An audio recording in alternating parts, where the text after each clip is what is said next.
Hello, everybody. Chaplain Bob here. Listen, I don't know if this isn't really a Bible study, but just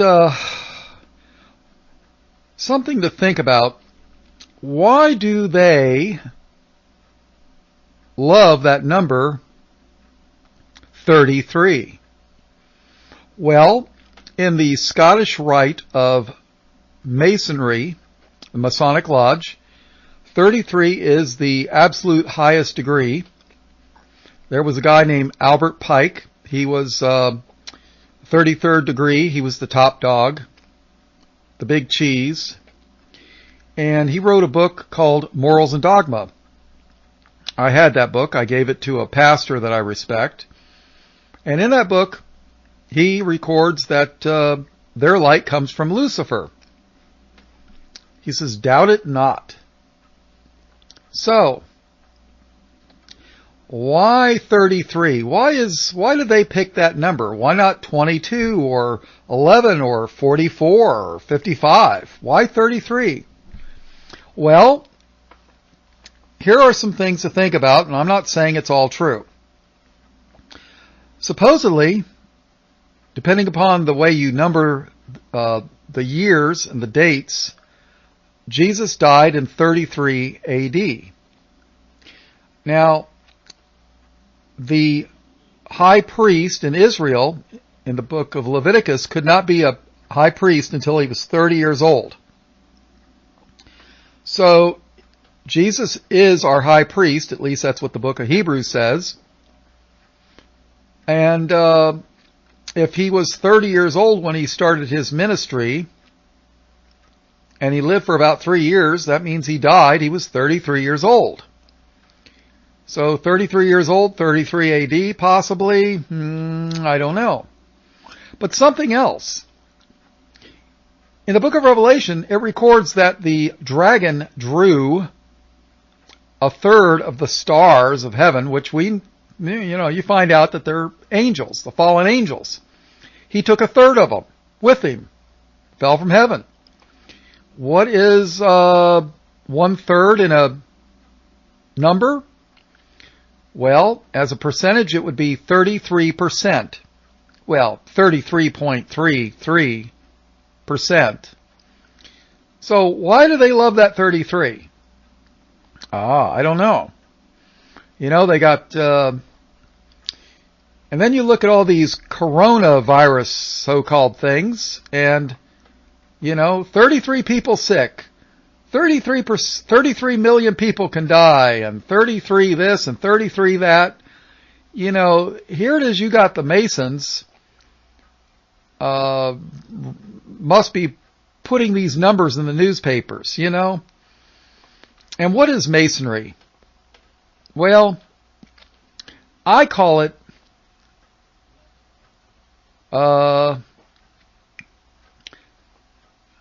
Judaism for Gentiles.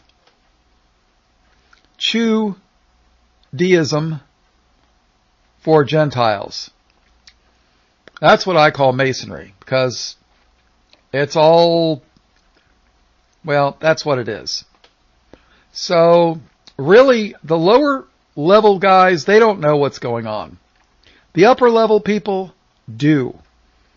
Usually most of these lodges, you think they've only got 3 degrees. They got 33 of them. Majority of people never get past the first 3 degrees. But those in the upper levels, I think they know. But what's all this stuff about the corona thing? 33 sick, 33 died, 33 million could, perish from this horrible thing. 33 this and 33 that. You know what? When you know their little symbols, you'll start recognizing them. There was a guy named Albert Mackey that did a book on Masonic signs and symbols. Now, you don't have to buy the book. I mean, you can, go to Google and images and type in Masonic symbols or Wicca symbols, W-I-C-C-A or W-I-C-C-A-N, Wiccan, and take a look at their symbols.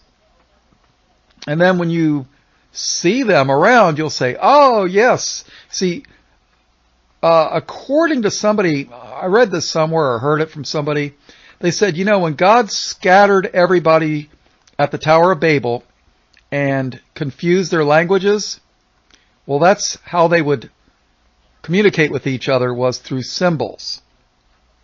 So even though you know English, somebody else knew French, somebody else knew German, somebody else knew Russian, they could communicate through symbols. So, 33, anybody? 33 Corona. Corona, I wonder what would happen if you drank 33 Coronas. I don't know. But I don't want to find out. All right, just something to think about, people. Stay close to Jesus. This might be, they're talking about doing medical martial law, quarantines. I was thinking about it. If they started going into people's houses at 3 o'clock in the morning and locking them up, the neighbors might actually start asking questions, and actually you might have some patriots that actually might want to help their neighbors. But, if an ambulance shows up with the police and you say, oh man, these people, they're infected with a horrible disease, make sure you don't come near here because we don't want you to get sick, and everybody's in spacesuits, with the police and everything, and they're hauling the family out in the middle of the night. People might say, I don't want to get involved. I don't want to get sick. So this medical martial law thing might just be the ticket for them to lock up all the patriots. I'm sure they've already thought of all this stuff. Satan's had hundreds and thousands of years to come up with a plan. And every time I think I've got his little thing figured out, he throws me a curveball. Oh, that's a baseball reference, ladies.